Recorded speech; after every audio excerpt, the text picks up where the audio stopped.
What's up, massholes? It's me, Kira Compton, back at it again with a special episode of The Punchline. You thought you'd only get 2 full episodes. Well, you were wrong. You're getting like 2 3/4 of an episode. We're giving you a little lowdown of Emerson's housing crisis, so it's kind of a big short episode. Get it? Because it's an episode about the housing crisis. Yeah, The Big Short's a movie about the crisis.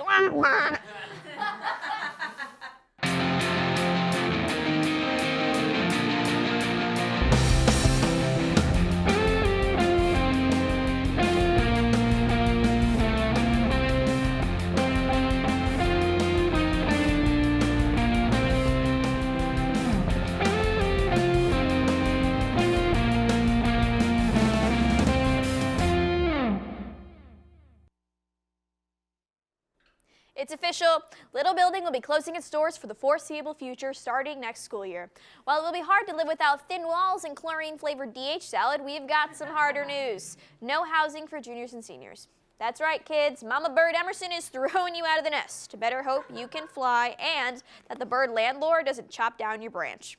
The hipster housing war of 2016. That's what future Emersonians and Boston locals will remember this moment in time as. The time when Emerson contributed to Boston's homeless population, which eventually leads to a decrease in housing for nuclear power plant workers, causing the plant's maintenance to fall to shambles, which invariably leads to a nuclear explosion and the extinction of the entire human race. And some bears, you'd think all bears too, but grizzlies are really hardy. I really hope that my son from the future was wrong and that this will not be our reality. But you can be certain that come this fall, many Emersonians will be losing the ability to find a decent home away from home. Call it a rat race to find the least rat-infested place. Now, we've talked about this briefly in our first episode, but for some context, earlier this month, the Office of Housing and Residence Life and the Office of Campus Life emailed students regarding changes to college housing. Essentially, because Little Building had a big occupancy, Emerson simply doesn't have the beds to spare for incoming freshmen. And rising sophomores, this won't really affect you, but what about the rising juniors and seniors who are relying on on-campus housing? Because let's get real for a hot sec. Nobody would ever choose to live in a dorm if they had a better option. You have to sleep on slabs of concrete disguised as mattresses. You can't have anything to really help you cook actual food, and you have to be monitored by an RA who is either a signee of the 18th Amendment or is chill with you Jimi Hendrixing in your own vomit. Looking at you, R.A. Kenny, I hope his ghost haunts you while you're hotboxing your room. Now, Emerson does have plans to handle some of the lost living space, what with the new Boylston Place dorm, opening in fall 2017. It will be providing 375 new beds and will actually increase the number of upperclassmen they can have, which is great for future Emersonians. In the meantime, Emerson's 360 beds shorter than it has been in previous years, meaning we are about half the size of what we used to be able to house. It kind of reminds me of when my family moved to Delaware and I had to start sharing a room with my evil twin, Kara Compton, who is even paler than I am. Emerson plans to make up for this loss by supplying some select sophomores with Emerson-sponsored off-campus housing. So what does that mean exactly? It's basically all the bad parts of living off campus, but without the sense of freedom and ability to throw parties. They're currently eyeing a deal with a hostel in Fenway, in which Emerson students will temporarily take over the entire building and make it functionally the same as an on-campus dorm, RAs and all. R.A. Kenny better not be there. And this does sound a little sketchy. But BU has already done it, and BC is planning on it. So I guess Emerson is moving to Fenway for the same reason that I started drinking. To which I ask, if BU jumped off a bridge, would you do it too, Emerson? Even with all this compensation, juniors and seniors are still royally screwed. With the lottery, on-campus housing might have felt exclusive, but now it's even more exclusive because it doesn't exist. Before, getting housing was like trying to get into Hamilton, but now it's like trying to go back in time to get into Hamilton when Lin-Manuel Miranda was still on the show. Starting 2017, no upperclassmen are allowed to live on campus, no exceptions. Okay, yes, a lot of juniors and seniors move off campus anyway, but this isn't always ideal, or even a smart decision for some students. Boston is not the most affordable city in the world, with the rent average being about $2,100 a month. Cutting the lottery makes sense on an upper bureaucratic level in terms of paperwork, but doesn't seem to take into account that city rent is expensive and their student body's median income is like 2 quarters in a rotten banana and a copy of Jay Leno's best-selling kids book, If Roast Beef Could Fly, which, by the way, is a real book. Seriously. Here to read an excerpt of this very real book. Please welcome Kyle and Jonah with a dramatic reading of some of this timeless classic. For me, the spinning roast beef is an amazing spectacle. Fat is sizzling. The spit is making little metallic ee-ee noises as it turns. I can't take my eyes off it. I am dying to taste the roast beef. But how can I do it without anyone knowing? Then I get an idea. I reach deep into my pocket. I pull out my secret weapon. It is just long enough to reach the top of the meat at the rotisserie.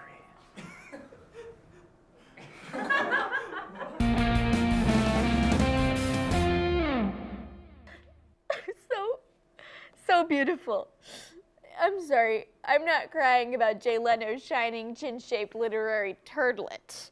I'm crying about all my friends who won't be able to afford to come back next year and have to learn how to write beautiful pieces of literature like this.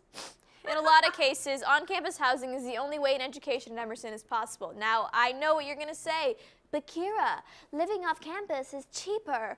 To which I reply, you're right. If you don't go to school, you just sit on the floor and stare at a wall and use photosynthesis to eat. Just kidding. You can't survive on photosynthesis. The sun never rises in Austin. Emerson reduces their cap for need-based grant money by $5,000 the nanosecond you move off campus. Because if they can't get that money directly, no one can. It's like when the Joker lights the money on fire. It's not about the money, it's about sending a message. And I actually have a letter from the financial aid office with that message.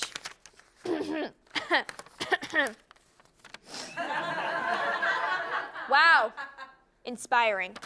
That really inspires me to follow in the footsteps of noted author Jay Leno and transfer out of this school. I mean, there's a reason all the actual successful people from here hated Emerson, and that's just scratching the surface of all the extra expenses you have to pay up front. 1, transporting in, then Wi-Fi, utilities, food, water, furniture, rent for the year, beer. Emerson doesn't pay for beer, but you're probably gonna buy more because you're lonely and don't have an RA.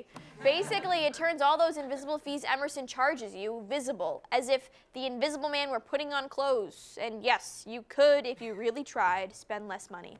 But you'd be miserable. I mean, you're not really going to Emerson to learn. You're paying for the Emersonian lifestyle. And the Emersonian lifestyle costs a pretty penny. In many cases, your parents are the ones paying rent for your apartment, so you're kind of living the diet adult lifestyle. But for many Emersonians, the bill lands entirely on their shoulders, and they have to take on the full adult lifestyle while still in school. I mean, think about how many times you use the excuse, I can't, I'm too busy. When in reality, you're not really doing anything. You're just lying in bed watching skateboarding YouTube. Like, oh yeah, I would love to work at Griddlers, but my short film won't write itself. But when you have a monthly bill hanging over your head, you can't just not pick up that shift at Griddlers. You have to pick up a Griddler shift and a 2 a.m. C-store shift. And believe me, you don't want to see what happens in the C-store at 2 a.m. I'll give you a hint, condom fittings. In other cases, your poor parents are having to take out enormous loans to fund your pipe dream of becoming an auteur. And yes, I said it, pipe dream. For most people here, best case scenario is technical directing Sunday morning Catholic Mass on EWTN. An okay job generally won't cover an education at Emerson College. Your poor parents are going to have to take the heat with you, and you are both going to be stuck in the debt oven for the rest of your lives. Look on the bright side, though. If I'm financially bound to Emerson community, at least I know I won't die alone. And some Emersonians have to make tuition payments every month, tacking on yet another expense to the already enormous load that off-campus housing presents. The point is, the myth of living off-campus being more affordable is just that, a myth. Right up there with chemtrails, Bigfoot, and the circumstances of Lee Pelton's immaculate conception. You can lie to yourself all you want, but in your heart of hearts, you know it's true. The fact that Emerson is stripping its upperclassmen of the ability to even have the chance of receiving on-campus housing seriously jeopardizes tons of students' opportunities to go here. And that's just the most obvious downside of axing the housing lottery, because many Emersonians aren't going to be in Boston for the full year. Why is that a big deal?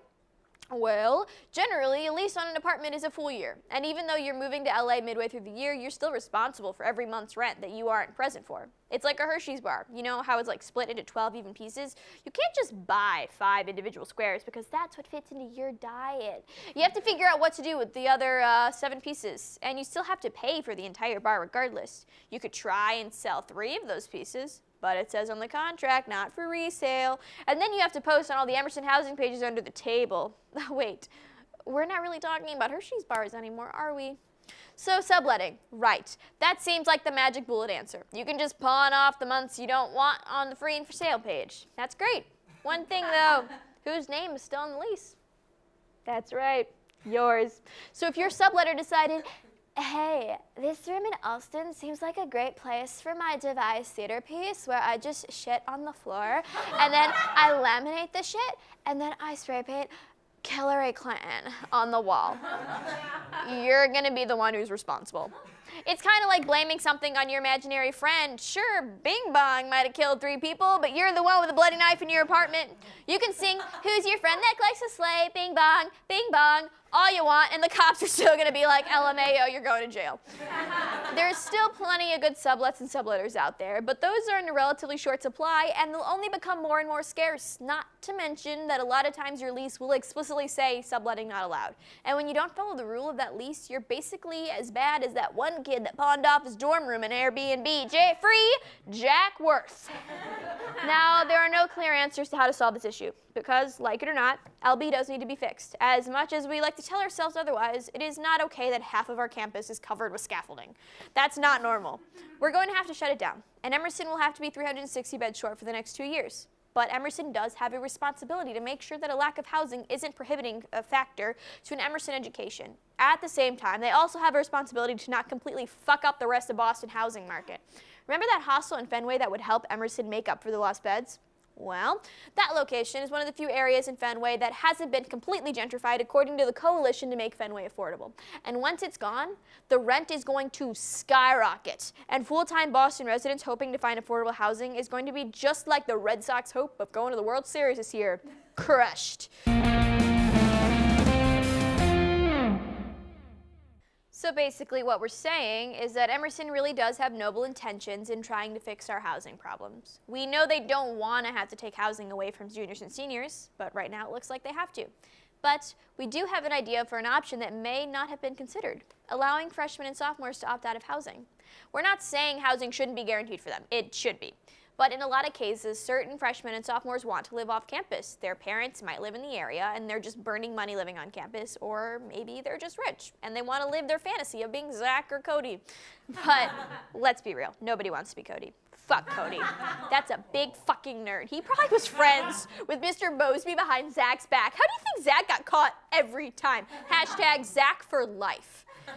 It's not like those rooms won't be filled. There are plenty of juniors and seniors who desperately want or need to live there. And if that wouldn't work, and that's just the idea we just kind of thought of for some stupid reason, that's fine. Just give upperclassmen a clear financial appeals process so that people who really need to live on campus can. Because if not, we're going to have to move into a different kind of little building. Let me show you. Behold, Casa Compton population, Kira. Now, most of the time it's behind the Tedeschi in Alston, but I dragged it out here for you guys to see. It's a cardboard castle inspired by Emerson alum George Watsky's magnum opus, Cardboard Castles. It's really quite beautiful. Oh, hi, Kira. Kara Compton, my evil twin, I banished you to the Shadow Realm. Oh, so you thought, dear sister, but lo! I have returned. Yeah. Is that your new apartment? Why? Figures. I knew Ma and Pa Compton didn't love you enough to buy you a pad in Beacon Hill. You know, they loved me enough to buy me all these cardboard boxes. That's cute. How's your show going? It's going well. Very, very well. Oh yeah, well what about all those YouTube thumbs downs on your first episode? Oh, bet that was you, Kara. No, that would be petty.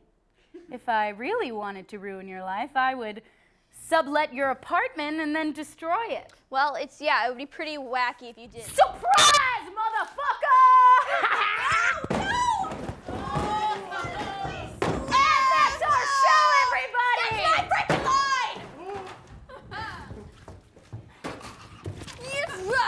See you next semester, maybe.